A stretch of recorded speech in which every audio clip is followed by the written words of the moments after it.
Subscribe now and press the bell icon. Never miss an update.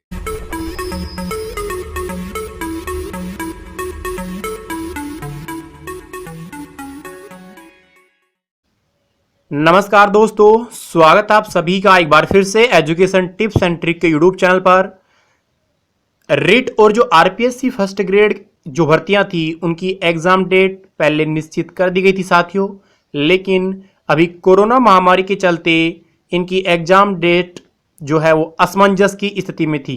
तो ऐसे में इनकी एग्जाम डेट को लेकर हमारे शिक्षा मंत्री माननीय श्री गोविंद डोटासरा जी का क्या कहना है, क्या बयान है एग्जाम डेट के ऊपर, साथ ही जो रीट का जो सिलेबस था उस पर उन्होंने क्या बयान दिया है। तो कंप्लीट वीडियो के माध्यम से मैं उनका जो बयान है, भाषण आपको सुनाने वाला हूं। उससे पहले मैं आपसे निवेदन करूंगा, अगर आप हमारे चैनल पर नए हैं तो सबसे पहले सब्सक्राइब कर लीजिए education tips and trick YouTube channel को, साथ ही बेल आइकन को प्रेस कर लीजिए ताकि अपडेट वीडियो का नोटिफिकेशन सबसे पहले आपको मिल सके। रीट के लिए काफी बातें आ रही हैं। निश्चित रूप से देखिए, एनसीटी का सिलेबस 2011 की गाइडलाइन के मुताबिक पहले से पूर्व निर्धारित है, जिसके आधार पर रीट का आयोजन होता है। पाठ्यक्रम में चूंकि ये एनसीटी की 2011 की गाइडलाइन से ही पाठ्यक्रम है, सिलेबस है, इसलिए उसमें किसी तरह की कोई तब्दीली नहीं है। आप सभी लोग जो रीट की तैयारी कर रहे हैं, जो बीएड एसटीसी किए हुए हैं, उनसे मैं आग्रह करना चाहूंगा कि ये समय आपके लिए बहुत उपयोगी साबित हो सकता है। अपने घरों में रह करके एक टाइम टेबल बना लें और उसके मुताबिक तैयारी करें, क्योंकि रीट की एग्जाम, फर्स्ट ग्रेड की एग्जाम होना आवश्यक है। सरकार पूर्व निर्धारित कार्यक्रम रीट 2 सितंबर और सितंबर के माह में ही व्याख्याता की एग्जाम कराने के लिए जो पहले से पूर्व निर्धारित प्रस्तावित डेट्स हैं, उसमें अभी तक किसी प्रकार की तब्दीली करने का कोई निर्णय नहीं लिया है। क्योंकि जब हम रीट के आवेदन मांगेंगे तो लगभग 3 महीने का हमें समय चाहिए, जो आपकी तैयारी के लिए भी पर्याप्त होता है। तो अभी 3 मई के बाद में इस डेट को आगे पीछे करने की अगर कोई बात आवश्यकता महसूस होती है तो ही निर्णय करेंगे, वरना अभी तक जो निर्णय कर रखा है सरकार ने सितंबर के माह में रीट का और फर्स्ट ग्रेड का, उसको ही मान करके आप लोगों को घर में बैठ करके सरकार के दिशा निर्देशों की पालना करते हुए करना चाहिए। सिलेबस में कोई कंफ्यूजन नहीं है, रीट का पेपर में कोई कंफ्यूजन नहीं है। केवल उसके सिलेक्शन का आधार क्या होगा, 70-30 का रेशियो होगा जो पहले से था, या उसका अलग से पेपर होगा, या कोई और मापदंड तय होगा, चेंज होगा। ये सब चीजें शिक्षक बनने के लिए हैं, न कि पात्रता परीक्षा के लिए। पात्रता परीक्षा में किसी तरह का कोई परिवर्तन नहीं है, इसलिए रीट की तैयारी आपको मन लगा करके अभी से घर में बैठ करके मैं समझता हूं करनी चाहिए। यही आपके लिए फायदे का, और इस समय का सदुपयोग आप लें। कुछ लोगों का यह भी है कि साहब हम कोचिंग करते थे, कोचिंग वालों को हमने फीस दे दी है, उसका क्या होगा, हम तैयारी कैसे कर पाएंगे।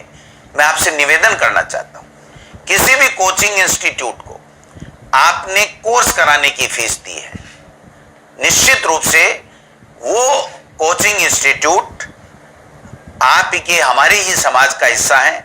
वो समझते हैं कि जब कठिन परिस्थितियों में बेरोजगार छात्र छात्राएं अपने अभिभावकों से, अपने माता पिता से, उनकी गाड़ी कमाई में से फीस लेकर के आते हैं, तो निश्चित रूप से वो आपकी जो सिलेबस की तैयारी है, जिसकी फीस उन्होंने ली है या लेंगे, तो वो उसकी तैयारी कराएंगे। इसके लिए आपको चिंता करने की आवश्यकता नहीं है। मैं आपको विश्वास दिलाना चाहता हूं कि ईश्वर ना करे अगर ये परिस्थितियां इस तरीके से हैं और आप कोचिंग नहीं जा सकते हो, तो हम कोचिंग वालों से सरकार बात करेगी, ऑनलाइन आपकी पढ़ाने की व्यवस्था करेगी, और हमारी जो विद्यालय हैं जो गांव में हैं, या राजीव गांधी भवन जो हमारे ग्राम पंचायत। साथियों, कुछ दिन पहले जब शिक्षा मंत्री जी फेसबुक पर लाइव आए थे तो उनका जो भाषण था, बयान था, मैं वो भी आपको सुनाना चाहूँगा। जिन साथी भाइयों ने वो बयान नहीं सुना है, वो वीडियो नहीं देखा है, प्लीज़ वो वीडियो पूरा देखें। ग्रेड के विद्यालयों में सेकंड ग्रेड के पद रिक्त करने की भी कुछ लोगों ने बात की है। ये जीआर सुथार जी हैं, हमारे सुथार साहब। निश्चित रूप से सेकंड ग्रेड के जो हमारा पूरा सिलेक्शन हो चुका है, अब जो ही विद्यालय खुलेंगे उससे पहले हम लोग सेकंड ग्रेड के 9000 के लगभग जो सिलेक्शन हुआ है उनको नियुक्ति देने का काम करेंगे। इसलिए आने वाले सेशन से आपको सेकंड ग्रेड की जो अध्यापकों की कमी है उससे निजात मिलेगी। मैं समझता हूं जो एक बात आई, गोपाल सुथार जी ने कहा कि कोरोना में शिक्षकों की ड्यूटी जहां है वहीं लगाने की कृपा करें। अब देखिए, इस बात को हमने साला दर्पण के माध्यम से विभाग ने जानकारी मंगाई है कि कौन हेडक्वार्टर पे है, कौन नहीं है। इसके बारे में हम आगे प्लान बनाएंगे कि किस प्रकार से हम लोग यथासंभव उनको देते हुए, सुविधाएं देते हुए, उनकी समस्याओं को ध्यान में रखते हुए कैसे कार्य लिया जा सकता है इस कोरोना में। एक रवि योगी जी कह रहे हैं, सूचना आपके बच्चों का नाम काटा गया है, बच्चा कैसे पढ़े। मैं आपको विश्वास दिलाना चाहता हूं एज ए शिक्षा राज्य मंत्री, किसी भी बच्चे का किसी भी वजह से फीस नहीं देने की वजह से या किसी कारण से न सरकारी में न प्राइवेट में नाम नहीं काटा जाएगा। ये आप पूरी तरीके से आश्वस्त रहें। जहां भी शिकायत मिलेगी वहां पर हम सरकार कार्रवाई करेगी। एक हमारे पंकज पेमाणी जी हैं, प्रोबेशन में हैं, पूरा वेतन दें, प्रोबेशन में निम्न वेतन मिलता है। ये मामला सुप्रीम कोर्ट में विचाराधीन है। आज की तारीख में जो सरकार का नियम है वही लागू रहेगा। मैं समझता हूं एग्जाम, एक हमारे उमर खां जी हैं, उन्होंने कहा 10वीं और 12वीं की बाकी एग्जाम कैंसिल करके जो हो चुके उनके बेस पे, मैं समझता हूं 10वीं और 12वीं बोर्ड का जो सर्टिफिकेट है वो बहुत काम आता है। पूरे देश में, दुनिया में 10वीं और 12वीं के सर्टिफिकेट की अपनी महत्ता है, उसको कम हम इन परिस्थितियों में अभी तक नहीं कर सकते। मैं समझता हूं जो संविधान की उद्देशिका है उसके लिए भी आभार कर रहे हैं। जो 5 डे वीक किया है, एक दिन नो बैग नो डे है, उसका भी लोग बाग काफ़ी हमारे अभिभावक उसका स्वागत कर रहे हैं। मैं अभी एक कह रहे हैं कि रामस्वरूप जाट जी मुख्यालय पर नहीं पहुंच पाए, उनको गृह जिले में नियुक्ति दें। अभी आवश्यकता नहीं है। अगर इस तरह की आवश्यकता पड़ी तो इस बात पे भी विचार किया जा सकता है कि जो जहां है वहां पर ड्यूटी दें। लेकिन अभी तो हमारे हेडक्वार्टर पे बैठे हुए भी लोग हैं, वो करीब 1.5 लाख से भी ज़्यादा लोग हैं, 1,65,000 के हैं। मैं समझता हूं कि एक भीलवाड़ा से हमारे पास बात आई थी कि एक शिक्षक है, चाय पिलाता है, कप प्लेट धोता है। मैं समझता हूं ऐसे शिक्षक महान हैं। वो शिक्षक होना, अपने आपको शिक्षक होने का जो दायित्व है वो पूरी तरीके से निभा रहे हैं। उनके लिए भी मैं, रीट के लिए काफ़ी बातें आ रही हैं।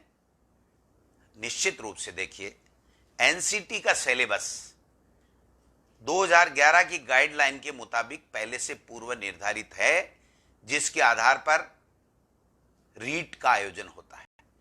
पाठ्यक्रम में चूंकि ये एनसीटी की 2011 की गाइडलाइन से ही पाठ्यक्रम है, सिलेबस है, इसलिए उसमें किसी तरह की कोई तब्दीली नहीं है। आप सभी लोग जो रीट की तैयारी कर रहे हैं, जो बीएड एसटीसी किए हुए हैं, उनसे मैं आग्रह करना चाहूंगा कि ये समय आपके लिए बहुत उपयोगी साबित हो सकता है। अपने घरों में रह करके एक टाइम टेबल बना लें और उसके मुताबिक तैयारी करें, क्योंकि रीट की एग्जाम, फर्स्ट ग्रेड की एग्जाम होना आवश्यक है। सरकार पूर्व निर्धारित कार्यक्रम रीट 2 सितंबर और सितंबर के माह में ही व्याख्याता के एग्जाम कराने के लिए जो पहले से पूर्व निर्धारित प्रस्तावित डेट्स हैं, उसमें अभी तक किसी प्रकार की तब्दीली करने का कोई निर्णय नहीं लिया है, क्योंकि जब हम रीट के आवेदन मांगेंगे तो लगभग 3 महीने का हमें समय चाहिए, जो आपकी तैयारी के लिए भी पर्याप्त होता है। तो अभी 3 मई के बाद में इस डेट को आगे पीछे करने की अगर कोई बात आवश्यकता महसूस होती है तो ही निर्णय करेंगे, वरना अभी तक जो निर्णय कर रखा है सरकार ने सितंबर के माह में रीट का और फर्स्ट ग्रेड का, उसको ही मान करके आप लोगों को घर में बैठ करके सरकार के दिशा निर्देशों की पालना करते हुए करना चाहिए।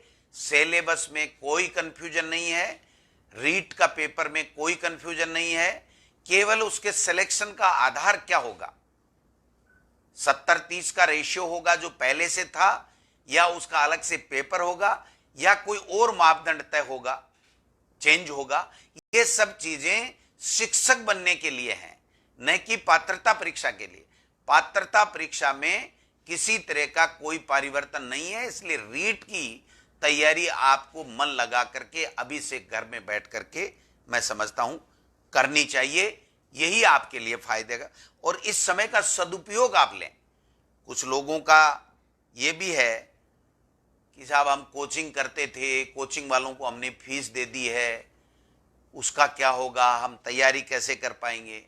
मैं आपसे निवेदन करना चाहता हूं, किसी भी कोचिंग इंस्टीट्यूट को आपने कोर्स कराने की फीस दी है, निश्चित रूप से वो कोचिंग इंस्टीट्यूट आप ही के, हमारे ही समाज का हिस्सा है।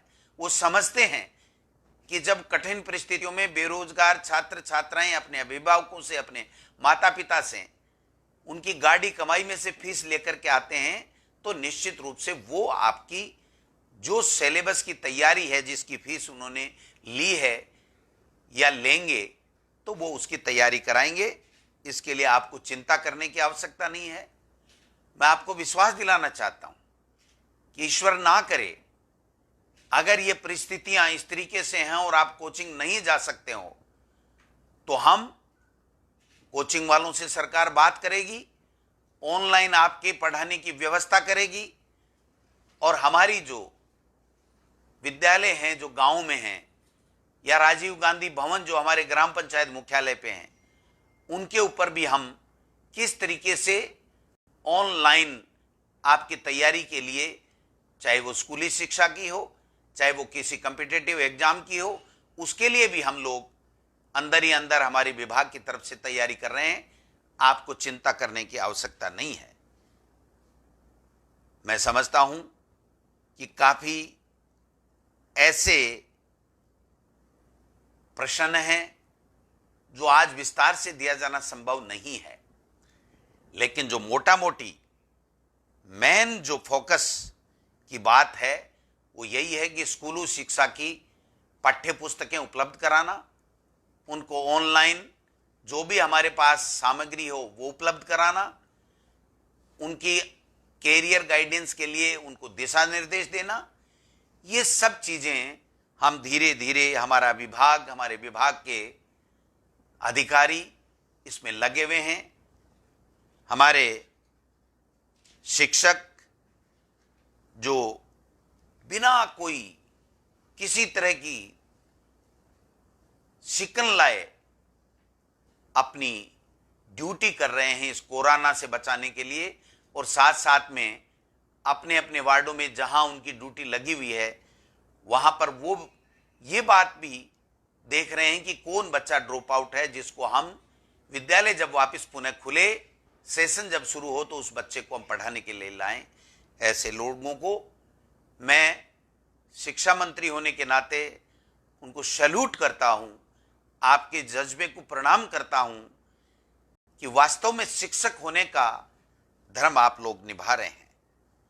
मैं तमाम जिला के कलेक्टर साहिबान को, एसडीएम्स को, जो प्रशासनिक अधिकारी हैं, दिन रात अपनी ड्यूटी में लगे हुए हैं, उनसे भी निवेदन करता हूं कि आप इस ड्यूटी के वक्त ऐसे हमारे शिक्षक भाई और बहनों का भी चयन करें जिसको हम आगे चल करके अच्छा कार्य करने के आधार पे उनको प्रशंसा पत्र दें। मैं जो पुरस्कृत शिक्षकों का हमने ऑनलाइन आवेदन मांगते हैं उसमें भविष्य में अच्छी ड्यूटी करने के उसमें भी एक पॉइंट ये भी ऐड करूंगा कि इसमें किस व्यक्ति ने कितनी ज्यादा ड्यूटी दी और किस मुस्तैदी के साथ में उसने कितना अच्छा काम किया, उसका वो काम भी उसके शिक्षक को पुरस्कृत करने में, उसका चयन करने में सहायक होगा। मैं सभी लोगों से चाहता हूं कि वो सवाल जो भी आपके हैं, मन में हैं, वो चलाते रहें, बताते रहें। अचानक वे लॉकडाउन की वजह से मुख्यालय पर नहीं पहुंचे हैं, उनके लिए हमारे आलमगीर खां जाबा सर ने कहा है, भाई गुरुजी आपको स्पष्ट कर दिया है कि जो जहां है वहां रहें। अभी हमारे दिमाग में किसी प्रकार की ये बात नहीं है कि किन परिस्थितियों में कौन लोग चला गया, उसके खिलाफ हम क्या करें। अभी समय ये नहीं है। अभी समय है हम सब एकजुटता के साथ में जहां भी हैं, जिस रूप में भी हैं, वहां लोगों को समझाएं, लॉकडाउन की पालना कराएं, लोग इस संक्रमण से बचें, कैसे बचें, इस बात का प्रयास हमको करना चाहिए। ये जो 50 से ऊपर वाले टीचर्स की बात है, यथासंभव